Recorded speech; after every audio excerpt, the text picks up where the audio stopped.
Welcome to another poorly lit episode of Mac Music Review. Today,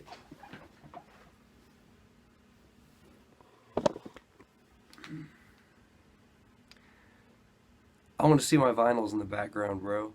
Today we're looking at the I don't know if we're centered though. I'm just not gonna worry about it. Today we're looking at the album Homework by Daft Punk. In the first ever episode of Is This a That, where I look at an album that, this is really a second opinion. That's the point of these videos. I'm going to look at an album that Needle Drop gave a certain score to, or that, Pitchfork gave a score to, or AllMusic, which is where will get most of my scores, and look at an album that, that someone said, they said, hey, this album sucks. This is a 2.5-star album. Or this album's awesome, which is going to be the majority of this. This is a 5-star album. And today I'm zoning in on an album that AllMusic gave 5 stars. The AllMusic staff gave 5 stars. And that is Homework by Daft Punk. And here is the album cover. Now, the first thing I gotta be doing on this thing is saying why. Why did someone say this was a 5-star album? Why does someone believe that this album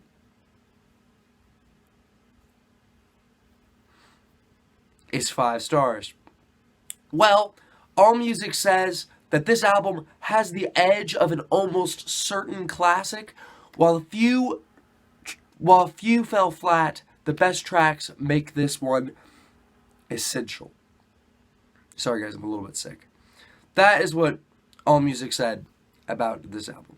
That it has the edge of an almost certain classic, and they gave it 5 stars. Said this thing is just amazing. This thing came out in 1997. This album is 23 years old today. I mean, not exactly. I don't know when the exact release date for this album is. But this is an old album. And I've already reviewed this album on the channel, and I think I gave it 4 stars. 4 out of 5 stars, which is very negative compared to 5 stars. It's a very negative review, even though it is a very positive review. It's a very negative review for something that is an instant classic, or almost an instant classic. And has my opinion changed? The question I'm asking today is this a 5-star album? Let's hop right into it. The fact of the issue is that this album has problems. This album actually has some big flaws. And the biggest thing about this album is that it's very, very long. There are 16 tracks on this thing. 2 of them are like interludes, are really short. Those are the radio station song and Funk Ad, which, both kind of...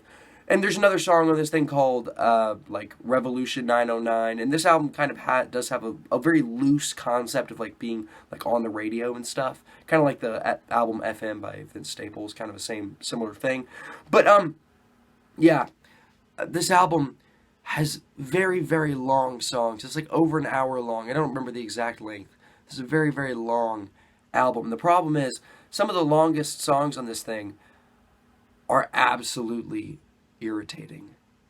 These irritating songs that I'm talking about are the songs Rollin' and Scratchin', Teachers, Rock and Roll, and Burnin'. And, Rollin' and Scratchin', Rock and Roll, and Burnin' are all very long songs that do not sound pleasant on your ears.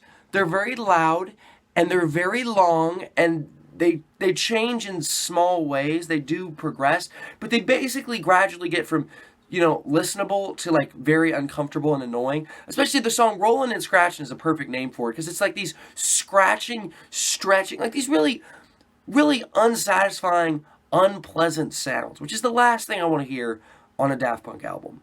If I want to feel unpleasant, I'll listen to Daughters or something, or Death Grips. Even that sounds more melodic than these songs. Honestly, no.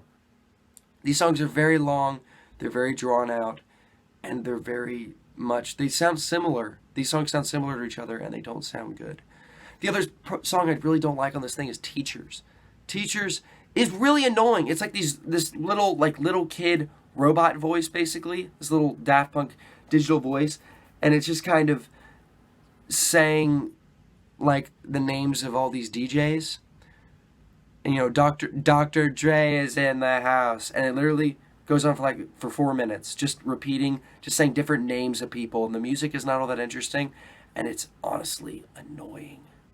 And that's the other thing I have a problem with this album is there's not enough variety on this album to make it interesting. It's really, most of the songs are essentially doing the same thing. There's nothing that's crazy and super out of the box on this album. I mean, from track to track, any individual song is probably, legendary for its time period. But today, listening to this album as a whole, the songs, a lot of them just kind of blur together where I can't even remember certain songs because they just don't stand out. They're just not memorable. And that is not a problem on most of Daft Punk's other albums. Alive, their live album, Discovery, Random Access Memories. This is not even a problem on that. Even the Tron soundtrack, while a lot of the songs do sound similar, that makes sense in the context of the album. It's a movie soundtrack. A lot of the songs are supposed to sound like that. On this, I don't want that. And it's not just that I don't want that, it's that it harms the listening experience, at least to me. Even so, even with my criticism, this is a very high quality electronic music on any given track, except for the ones I don't like. Still very, very high quality electronic music. I still think this is a great album. I just absolutely do not think it is 5 stars. I'm going to stick with my original score, and I'm going to give this thing 4 stars out of 5. Is Homework by Daft Punk a 5-star album? Absolutely not. Fight me down in the comments, bro. Man, I ranked this pretty low when I ranked their albums. I'm sure I ranked it above Human After All. I hope I didn't rank, because Human After All is worse than this. That is their worst album, but I would say this is their second worst album, including the Tron soundtrack. Believe it or not, I really like the Tron soundtrack, probably more than most people. And I like this a lot less than most people. Still, thank you for watching. Have a great rest of your day.